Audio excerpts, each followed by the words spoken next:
Il est incompréhensible que les dirigeants français aient autant de craintes vis-à-vis d'Israël. Fermer les yeux sur un massacre de cette ampleur, malgré les valeurs qu'ils défendent, laisse penser qu'ils sont peut-être sous l'influence d'une forme de pression extrême. Ils semblent forcés au silence et à une obéissance aveugle, comme s'ils étaient sous une sorte de chantage qui mettrait leur propre sécurité en danger. Le président français a déclaré dans une interview à l'Humanité le 19 février qu'une démocratie ne peut pas faire ce qu'Israël est en train de faire. Pourtant, au même moment, le site Disclose révélait que Paris avait approuvé la livraison de munitions et d'équipements électroniques à Israël, utilisés pour équiper des drones bombardant les civils à Gaza. La journaliste Ariane Lavrileux sur Arte a également présenté des explications à ce sujet. De plus, il est surprenant de constater que l'ancienne ministre de l'égalité entre les femmes et les hommes, Aurore Berger, a publiquement menacé les associations féministes de les priver de financement si elles ne relaient pas la position pro-israélienne. La plupart des médias traditionnels français, qu'ils soient imprimés, télévisés ou radiophoniques, semblent eux aussi alignés sur les intérêts israélo-américains.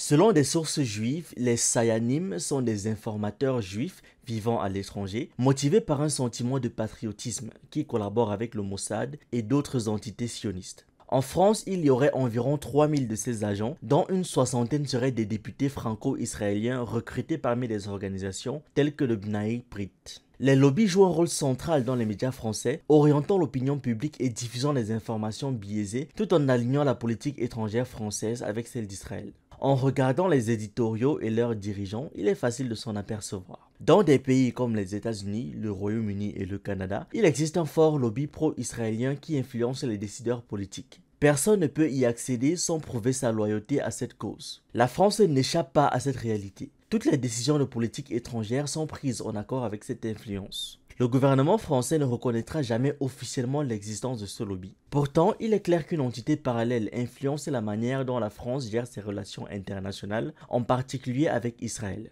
Les dirigeants français en sont conscients, mais sont soit impuissants, soit partisans de cette politique. Après des décennies d'enracinement dans la société française et de privilèges accordés à ces groupes, il semble aujourd'hui presque impossible de se libérer de l'influence du SRIF, des médias pro-sionistes et de politiciens qui semblent plus proches d'Israël que de la France. Quand on écoute leurs discours, on a souvent l'impression que ce sont des voix pro-israéliennes qui s'expriment. La France semble s'éloigner de son statut de pays de droit avec l'augmentation des arrestations arbitraires, des restrictions des libertés et d'autres pratiques rappelant les régimes totalitaires. Pendant ce temps, plusieurs pays africains, après avoir échappé à l'influence néocoloniale française, semblent se libérer de ce modèle.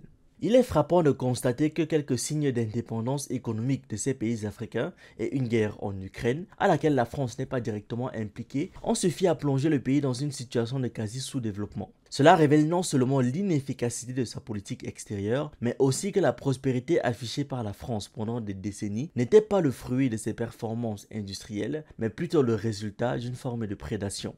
Avec 9,1 millions de personnes vivant dans la pauvreté en France, selon Public Sénat, et 13,5 millions menacés de pauvreté ou d'exclusion sociale, comme le rapportent les moutons enragés, la situation est de plus en plus préoccupante. C'est peut-être cette situation qui a inspiré des idées étranges à l'ancien général Lecointre, qui propose carrément une recolonisation militaire de l'Afrique par la France et l'Europe pour aider les Africains tout en protégeant les intérêts européens. Il est légitime de se demander pourquoi il propose cela en partenariat avec l'Europe. Pourquoi ne pas engager la France seule dans cette aventure et même prendre les devants lui-même? Lecointre semble incapable de voir que la France est elle-même colonisée, soumise à l'influence de puissances étrangères, notamment des sionistes américains et israéliens. Il navigue dans une France qui réagit davantage en fonction de ses complexes et illusions que dans la réalité, avec une vision chauvine, arrogante et éloignée des véritables enjeux. La France semble en effet être une nation colonisée, gouvernée par des élites qui ne défendent pas véritablement les intérêts du peuple.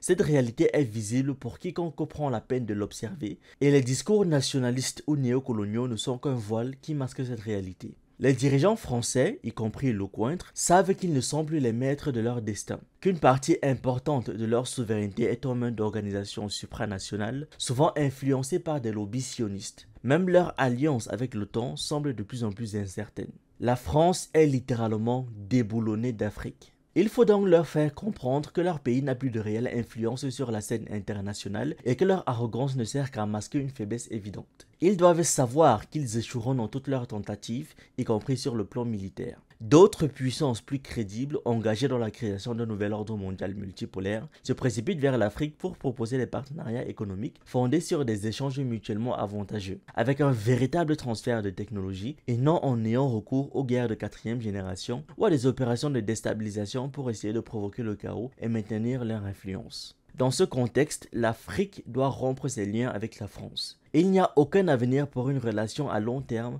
quel que soit le gouvernement en place à Paris. La France est irréformable, profondément imprégnée par un virus colonialiste qui détruit toute possibilité de cordialité. Il ne faut pas espérer de changement dans l'attitude de la France envers les peuples africains, du moins pas avant plusieurs générations. Merci d'avoir regardé cette vidéo, n'oubliez pas de liker, de partager et de donner votre avis en commentaire. Vous pouvez aussi nous suivre sur nos différentes plateformes Facebook, YouTube, TikTok et surtout sur le réseau social africain Diba World, disponible sur Android et iOS. Pour ceux qui le souhaitent, vous pouvez aussi rejoindre notre communauté WhatsApp.